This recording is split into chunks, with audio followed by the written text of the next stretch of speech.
আর একটা নতুন কাঁথা দেখছেন কি সুন্দর হালকা কাজের উপরে।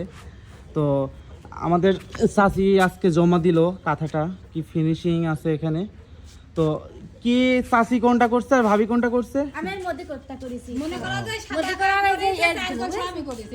এগুলো গরমের গুলো আর সাদাগুলো। আচ্ছা, ভাবিগুলো আর কি, ভাবি মাঝের কাজগুলো করছে কি সুন্দর ফিনিশিং হাতের, আর চাচি করছে কোনগুলা? এই যে এগুলো বর্ডারগুলা না? আচ্ছা, আপনাদের এই কাজটা অনেক ভালো হয়েছে ফিনিশিং। আমার জরাই না, আমরা খাতা করেছে পাগল। কতদিন সময় লাগছে আপনার এই কাঁথাটা কমপ্লিট করতে? 2 মাস মতো এইডি। তাছাড়া শুধু থাকলে জ্বর হলো 1 মাস লাগতো। সুতোটা দিছিলেন না? আচ্ছা, 2 মাস সময় দিয়ে এই কাঁথাটা কমপ্লিট করা হয়েছে, কি সুন্দর। আর আপনারা কাঁথার তো দাম দিতে চাচ্ছেন না আর কিনতেও চান না। যাই হোক, আমাদের এলাকার চাচি আর ভাবির হাতের কি সুন্দর হাতের কাজ। যারা কাঁথাটি অর্ডার করবেন অবশ্যই আমাদের সুইসুতা থেকে নিতে পারবেন। ওকে, সবাই ভিডিওটা শেয়ার করবেন। কি সুন্দর ফিনিশিং।